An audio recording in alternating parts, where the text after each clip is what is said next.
H pylori एक stomach की infection है जो बहुत सारे लोगों को इफ़ेक्ट करती है और अगेन ये हेलिकोबैक्टर एक बैक्टीरिया है। ये बैक्टीरियल इन्फेक्शन है जो खुराक के ज़रिए आपके मैदे के अंदर जाती है और बहुत सारे लोग इससे परेशान होते हैं, घबराते भी हैं कि ये कोई बहुत बड़ा इशू है, but it's a bacterial infection. मेरा नाम यासिर सईद है, मैं एक न्यूट्रिशनिस्ट हूँ और आज हम एच पाइलोरी को नेचुरली एंटीबायोटिक्स के बगैर किस तरह से मैनेज करना है ये हम आज डिस्कस करेंगे। जिस तरह मैं हमेशा कहता हूँ, एच पाइलोरी जो है और कोई भी बैक्टीरियल इन्फेक्शन जो है वो हमेशा आपकी खुराक के ज़रिए आपके मैदे के अंदर जाएगी। अल्लाह ने हमारे मैदे का एसिड बहुत स्ट्रॉन्ग बनाया है और इसका पीएच जो है वो बहुत लो होता है। ये इसकी एसिडिटी इतनी ज़्यादा है हमारे मैदे की, नेचुरली जब हम पैदा होते हैं हमारी भी, जानवरों की भी, मैदे की एसिडिटी बहुत तेज़ होती है। कार की जिस तरह की बैटरी का एसिड होता है उस तरह हमारे मैदे की एसिडिटी है और हमारे मैदे के अंदर म्यूकस की एक कोटिंग है जिसकी वजह से ये एसिड जो है हमारे मैदे की लाइनिंग को, उसकी वॉल्स को डैमेज नहीं करता।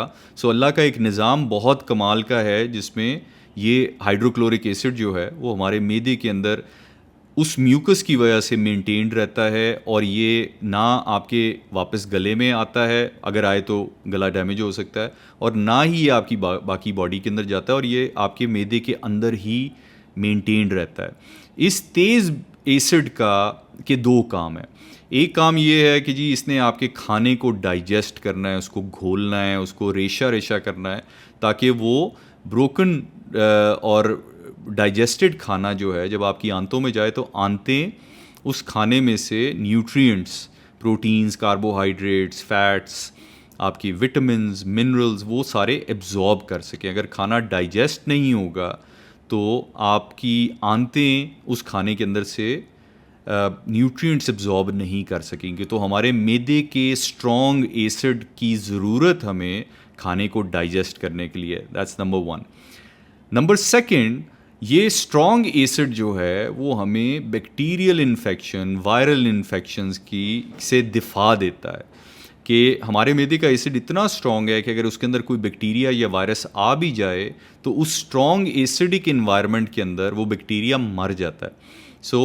वो एच पाइलोरी हो या और कोई बैक्टीरियल इन्फेक्शन हो, हमारे मैदे का नेचुरली काम ये है कि वो खाने के ज़रिए अगर कोई बैक्टीरिया या कोई कंटेमिनेशन हमारे मैदे के अंदर चली भी जाती है तो वो तेज़ एसिड जो है वो उस बैक्टीरिया को फौरी तौर पे मार देता है। ये हज़ारों साल से ये निज़ाम चलता आ रहा है और इसी तरीके से इंसान जो है, अब तो सफाई सुथराई बहुत ज़्यादा आ गई है, लेकिन कुछ 100 सालों पहले तक खाने की इतनी सफाई नहीं थी। तब भी लोगों को ये वाली प्रॉब्लम इसलिए नहीं थी बिकॉज़ उनके मैदे का एसिड स्ट्रॉन्ग था और बैक्टीरिया या वायरसेस जब भी आपके मैदे के अंदर खुराक के ज़रिए जाते हैं तो वो मर जाते हैं या उनकी इफ़ेक्टिवनेस इतनी ज़्यादा नहीं रहती।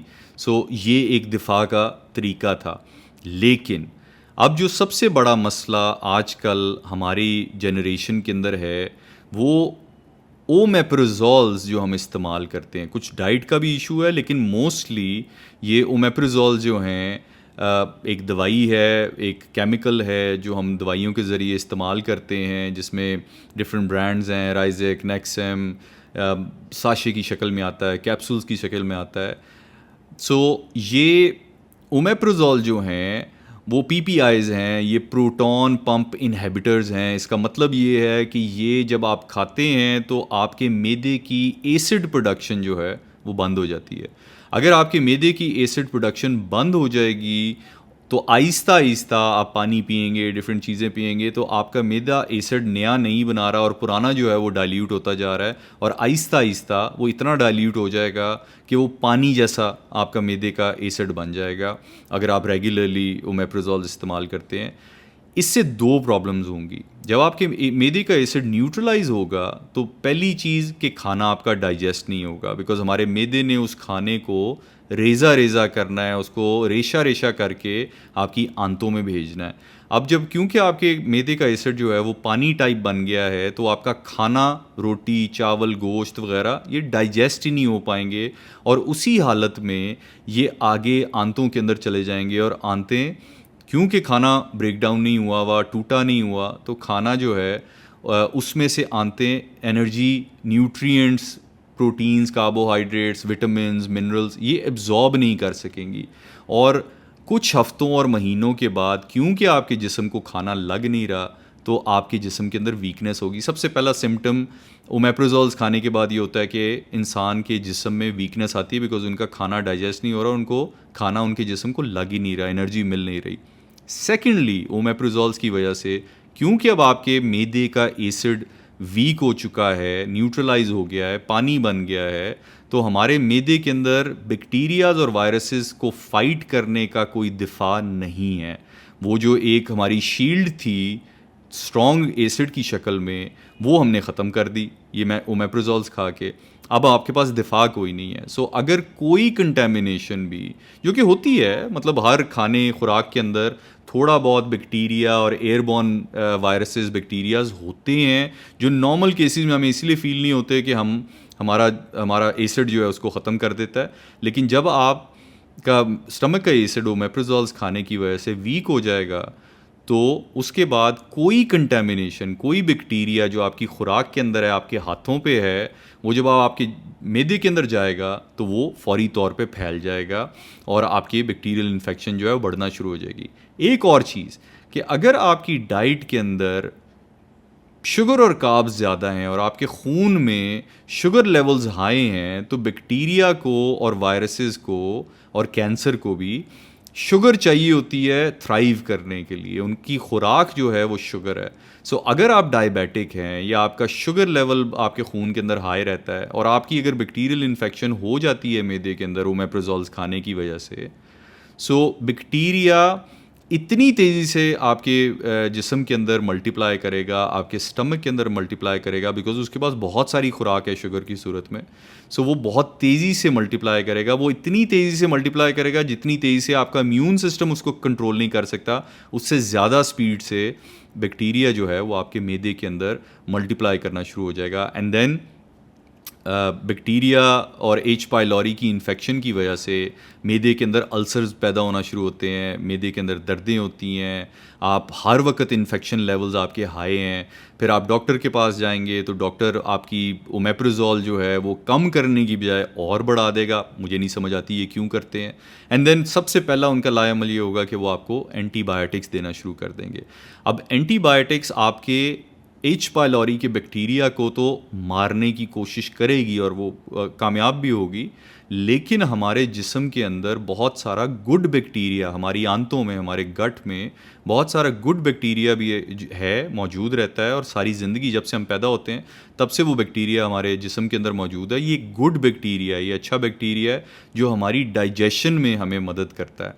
सो जब आपका बुरा बैक्टीरिया मरेगा एंटीबायोटिक्स के इस्तेमाल से, तो आपका अच्छा बैक्टीरिया भी साथ ख़त्म हो जाएगा, जिसकी वजह से बहुत सारे लोगों को एंटीबायोटिक्स खाते ही उनका मैदा अपसेट हो जाता है, उनको लूज़ मोशन लग जाते हैं, बिकॉज़ आपका गुड बैक्टीरिया जो आपकी डाइजेशन में हेल्प करता था, आपने बुरे बैक्टीरिया के साथ साथ अच्छा बैक्टीरिया भी मार दिया। सो उसके बाद नेक्स्ट स्टेप ये है कि आप एंटीबायोटिक्स का अपना 5-7 दिन का कोर्स पूरा करेंगे। आपका मैदा बिल्कुल डिस्टर्ब हो चुका हुआ है, आपको इन्फेक्शन भी है, आपके अल्सर्स भी हो गए हैं, ये सारा प्रॉब्लम है। आप एंटीबायोटिक्स खा रहे हैं, कमज़ोरी भी होगी, आपका सारा सिस्टम आउट हो जाएगा। एंटीबायोटिक्स के अपने साइड इफ़ेक्ट्स हैं।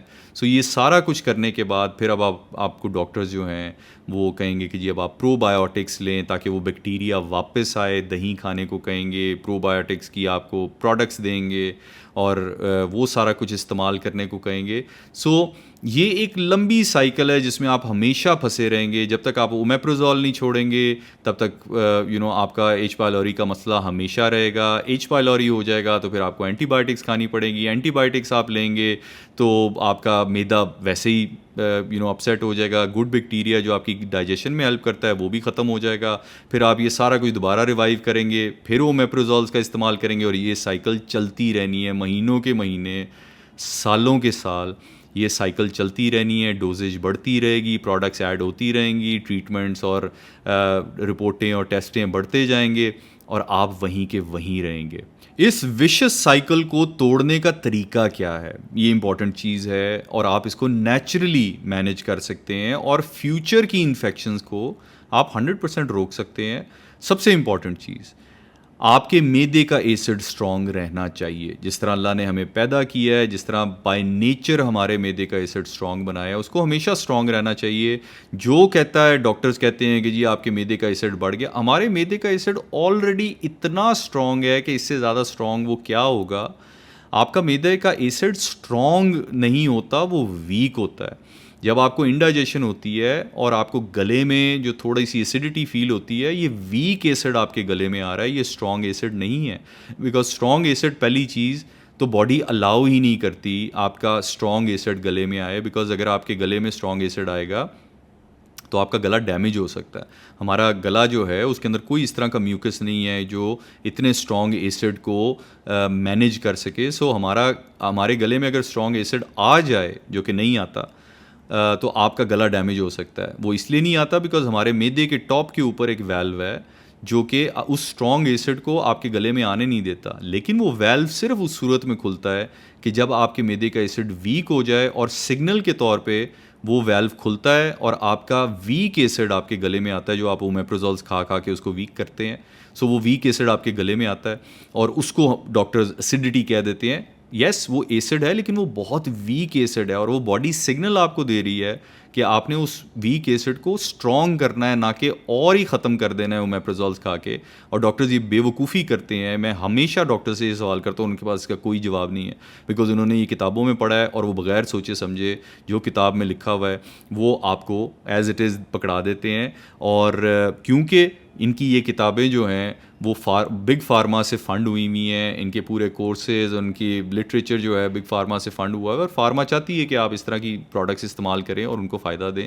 सो इस प्रोडक्ट का, ओमेप्रोजोल का, कोई फ़ायदा नहीं है। ये आपके जिस्म में नुकसान देती है, आपके मैदे के एसिड को न्यूट्रलाइज करेगी, आपको बैक्टीरियल इन्फेक्शन का चांस होगा। सो पहला स्टेप, कम खाएं ताकि आपको डॉक्टर के पास बदहज़मी के बाद जाने की ज़रूरत ना पड़े। अगर आप ज़्यादा खाएंगे तो आपको बदहज़मी होगी। जब आपको बदहज़मी होगी और आप पहली दफ़ा अपना ट्रिप डॉक्टर के पास लगाएंगे, डॉक्टर बग़ैर सोचे समझे आपको ओमेप्रोजोल का बेसिक लेवल का कोई कैप्सूल दे देंगे, 10 mg 20 mg, वो आपको उससे स्टार्ट करवा देंगे। जैसे ही वो आप लेना स्टार्ट करेंगे, आपके मैदे का एसिड न्यूट्रलाइज होगा एंड देन यहाँ से आपका सारा सिलसिला और ये प्रॉब्लम स्टार्ट होना शुरू हो जाएगी। जब आप ओमेप्रोजोल लेंगे, आपका मैदे का एसिड वीक होना शुरू हो जाएगा। वीक होगा तो आपकी डाइजेशन और ख़राब हो जाएगी, वो आपको और स्ट्रॉन्ग ओमेप्रोजोल्स देंगे, आप वो और इस्तेमाल करेंगे, वो पानी, आपका मैदे का एसिड जो है वो बिल्कुल पानी बन जाएगा। एंड देन किसी ना किसी टाइम पे बाहर के किसी खुराक से, कोई जंक फूड के इस्तेमाल से, कोई गंदे तेल, गंदी खुराक लेने से एच पाइलोरी का बैक्टीरिया पहली दफ़ा आपकी बॉडी के अंदर, आपके मैदे के अंदर आएगा।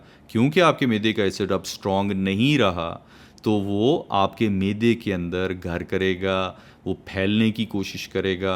अगर आपकी ब्लड के अंदर शुगर लेवल ज़्यादा हैं तो उसकी रिप्रोडक्शन जो है वो बहुत तेज़ी होगी और आपकी बॉडी के अंदर एच पाइलोरी का बैक्टीरिया जो है वो बहुत तेज़ी से फैल जाएगा। सो सबसे पहली चीज़, कम खाएं, अपने मैदे को इजी रखें ताकि आपको बदहज़मी ना हो। जब आपको बदहज़मी अगर हो भी जाए तो ओमेप्रोजोल इस्तेमाल करने की बजाय कोई ऐसी चीज़ इस्तेमाल करें जिससे आपके मैदे का एसिड दोबारा रिवाइव हो रादर दैन के वीक हो जाए। और उसके लिए नींबू पानी या सिरका, एप्पल साइडर विनेगर।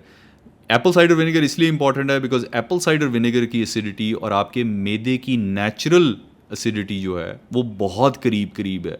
सो अगर आपने अपने मैदे के एसिड को रिवाइव करना है तो आप एप्पल साइडर विनेगर लेंगे, वो आपके मैदे की नेचुरल एसिडिटी को मैच करता है और उसको रिवाइव करता है। और अगर आप इसके अंदर थोड़ा सा नींबू ऐड कर लें, 1 चम्मच या 2 चम्मच, आधे ग्लास पानी के अंदर सिरका घोल के उसके अंदर आधा नींबू निचोड़ के, अगर आप वो निहार मुँह नाश्ते से पहले ये इस्तेमाल करें और रात का खाना खाने के बाद सोने से पहले आखिरी काम 1 गिलास दोबारा पिएं, 2 दफ़ा इस्तेमाल करें, तो आपके मैदे का जो एसिड है वो आहिस्ता आहिस्ता रिवाइव करेगा। जब वो रिवाइव करेगा तो आपके स्टमक का जो वैल्व है वो बंद होना शुरू होगा ताकि वो जो वीक एसिड है वो आपके गले में ना आए। जब एसिड स्ट्रॉन्ग हो जाएगा तो वो वैल्व वैसे ही बंद हो जाएगा, स्ट्रॉन्ग एसिड आपके गले में नहीं आएगा। जब आपका एसिड स्ट्रॉन्ग हो जाता है, 1, आपकी डाइजेशन दोबारा से ठीक हो जाएगी। आपका आपका मैदा आपकी खुराक को डाइजेस्ट करना शुरू कर देगा। सेकेंडली, क्योंकि अब मैदे का एसिड स्ट्रॉन्ग हो गया है तो वो नेचुरली आपकी एच पायलोरी के बैक्टीरिया को मारना शुरू करेगा। और अगर आप अपनी डाइट में से शुगर और कार्ब्स को कम कर देते हैं तो आपका इम्यून सिस्टम वापस टेक ओवर कर लेता है, और इम्यून सिस्टम जो है वो बचे कुछ एच पायलोरी के बैक्टीरिया को भी मार देता है, और नेचुरली आप एच पायलोरी से निजात हासिल कर सकते हैं। इसके लिए आपको एंटीबायोटिक्स खाने की ज़रूरत नहीं पड़ेगी।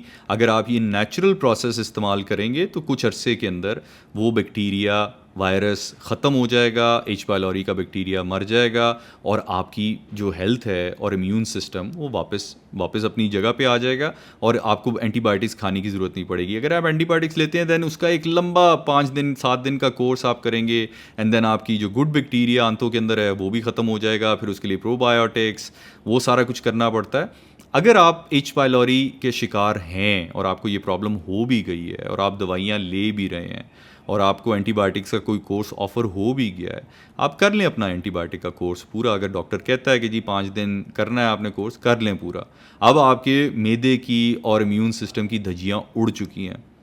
सबसे आसान तरीका, सबसे नेचुरल तरीका यही है कि एक तो जंक फूड का इस्तेमाल कम करें, अपनी खुराक को थोड़ा सा कम कर दें, रोटी चावल का इस्तेमाल कम कर दें, प्रोटीन का इस्तेमाल ज़्यादा करें, एंड एप्पल साइडर विनेगर, सिरका और उसके अंदर थोड़ा सा लीमू डाल के दिन में 2 या 3 दफ़ा इस्तेमाल करें ताकि आपके मैदे की नेचुरल एसिडिटी वापस आए, आपका मैदा जो है वो दोबारा स्ट्रॉन्ग हो, खाने को डाइजेस्ट कर सके और आपके बैक्टीरिया को, एच पायलोरी के बैक्टीरिया को नेचुरली मार सके।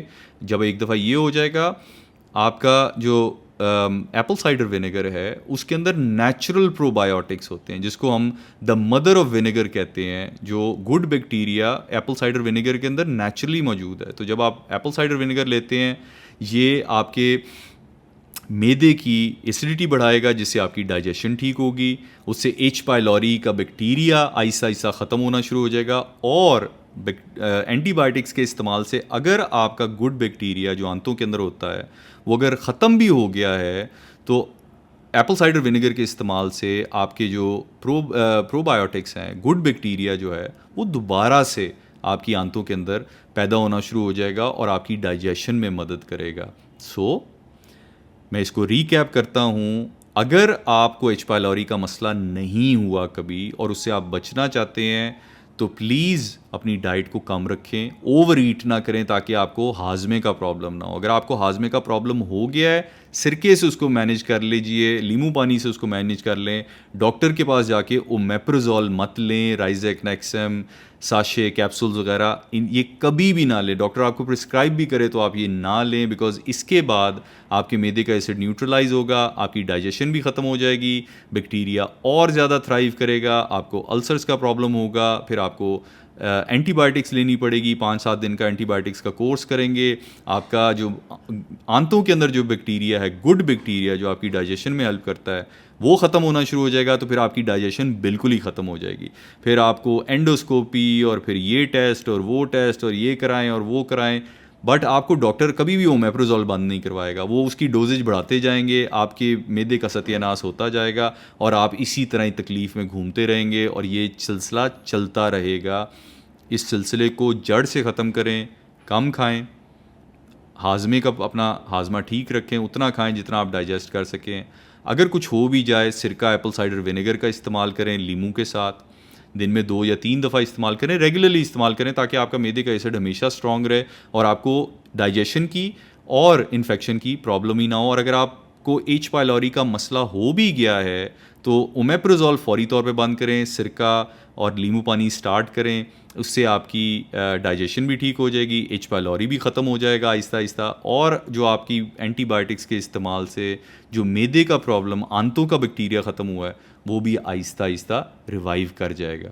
मेरा मशवरा आपको हमेशा ये होगा कि हमेशा कोई छोटे से छोटे प्रॉब्लम में भी घबराया ना करें और फ़ौरन डॉक्टरों की तरफ भागने की कोशिश ना करें। बिकॉज देखें, डॉक्टर ने अपनी फ़ीस लेनी है और उन्होंने आपको बहुत सारी दवाइयाँ बगैर सोचे समझे दे देनी है। दवाइयाँ, एलोपैथी जो भी है, जितनी एलोपैथी भी है, वो आपके सिम्टम्स को कभी भी क्योर नहीं करेगी, कोई ऐसी दवाई एलोपैथी में नहीं है जो आपके सिम्टम को क्योर कर दे। ये दवाइयाँ सिर्फ आपके सिम्टम्स को मैनेज करती हैं। वो डायबिटीज़ की दवाई हो, वो ब्लड प्रेशर की दवाई हो, वो एच पाइलोरी की दवाई हो, वो एंटीबायोटिक्स हो, ये आपके सिम्टम्स को मैनेज करती हैं। ये इसको क्योर कभी भी नहीं करती। क्योर करने के लिए आपको अल्लाह के निज़ाम और जिस्म के ऊपर भरोसा करना पड़ेगा, बिकॉज़ हमारा जिस्म ऐसा है कि वो अपने आप को खुद रेगुलेट करता है, खुद हील करता है, खुद फिक्स करता है। अगर आप उसके साथ ज़्यादती ना करें या उसके अंदर ऐसी चीज़ें ना डालें खुराक की शक्ल में या मेडिसिन की शक्ल में, जिसकी वजह से बॉडी का अपना एक नेचुरल जो रिदम है वो ख़राब हो जाए। सो डॉक्टरों के पास हर चीज़ के लिए भागने की कोशिश ना करें, हर चीज़ के लिए दवाई खाने की कोशिश मत करें। अपनी खुराक से अपने आप को रेमेडी करें ताकि ये वाले मसले आपको शुरू से ही ना पड़ें। बिकॉज़ अगर आप एक दफ़ा बीमार हो गए और डॉक्टर के पास चले गए तो उन्होंने आपकी बीमारी का इलाज करना है। आपका मिशन और गोल ये है कि आप बीमार ही ना हों, ताकि आपको किसी तरह की एलोपैथी की इस्तेमाल करने की ज़रूरत ना पड़े। और ख़ुराक सबसे अच्छी मेडिसिन है, वरना फिर मेडिसिन आपकी ख़ुराक बन जाएगी। सो इसलिए अपनी ख़ुराक को मेडिसिन की तौर पे इस्तेमाल करें, साफ़ सुथरा खाएं, अच्छा खाएं, कम खाएं, लेकिन जो खाएं वो न्यूट्रिशनल खाएं, प्रोटीन्स का इस्तेमाल ज़्यादा करें, शुगर और कार्ब्स बंद कर दें। बिकॉज़ शुगर और कार्ब्स जो हैं वो बैक्टीरिया और वायरसेस की खुराक है। जितनी शुगर आपके ब्लड के अंदर होगी उतना बैक्टीरिया रिप्रोड्यूस आपके सिस्टम के अंदर ज़्यादा होगा, उसको फैलने का, मल्टीप्लाई करने का मौका ज़्यादा मिल जाएगा। बिकॉज़ उसके पास शुगर की शक्ल में आपकी जिस्म के अंदर खुराक बहुत ज़्यादा है और वो बहुत तेज़ी से एक्सप्लोड करता है और मल्टीप्लाई करता है। सो अपनी खुराक को कम रखें, प्रोटीन का इस्तेमाल करें, शुगर और कार्ब्स को बंद रखें, एप्पल साइडर विनेगर और लीमू का इस्तेमाल रेगुलरली डेली करें।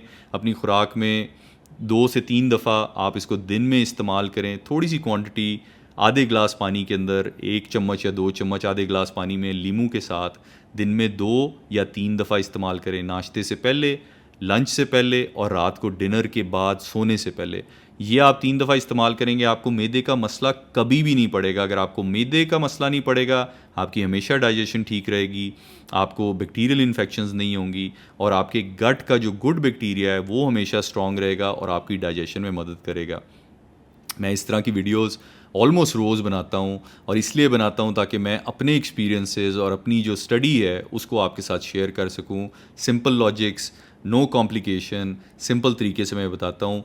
आपसे मेरी रिक्वेस्ट ये है कि इस वीडियो को और मेरे चैनल को सब्सक्राइब करें, इस वीडियो को लाइक करें अगर आपको ये अच्छी लगती है, अगर आपको मेरा कंटेंट अच्छा लगता है। बिकॉज़ जब आप इस वीडियो को लाइक करते हैं और मेरे यूट्यूब के चैनल को सब्सक्राइब करते हैं तो यूट्यूब का एल्गोरिदम जो है इन वीडियोस को और लोगों तक भी पहुंचाता है। सो अगर आपको मेरी वीडियो से फ़ायदा होगा तो प्लीज़ कोशिश करें कि इस छोटे से स्टेप से, सब्सक्राइब करने से, लाइक करने से, ये वीडियो और लोगों तक भी पहुंचेगी। मेरे लिए एक बहुत बड़ी मोटिवेशन है कि मैं इस तरह की वीडियोस आपके लिए बनाता रहूँगा। मोटिवेशनल है, अच्छा लगता है। लोग जब रिस्पॉन्ड करते हैं, आप मुझसे कोई भी सवाल कर सकते हैं सोशल मीडिया के ऊपर, टिकटॉक पे, इंस्टाग्राम पे, फेसबुक पे और यूट्यूब पे भी। जो भी आप सवाल करना चाहें मैं उनके जवाब देता हूँ। हमारा व्हाट्सएप का नंबर है, आप उस पर मेरे से सवाल कर सकते हैं। वॉइस नोट मुझे भेज दें, मैं आपको वॉइस नोट पे उसका जवाब दे दूँगा। सो मेरी वीडियोस को, इस चैनल को सपोर्ट करें ताकि मैं और वीडियोस बनाता रहूं। अगली वीडियो तक अल्लाह हाफ़िज़।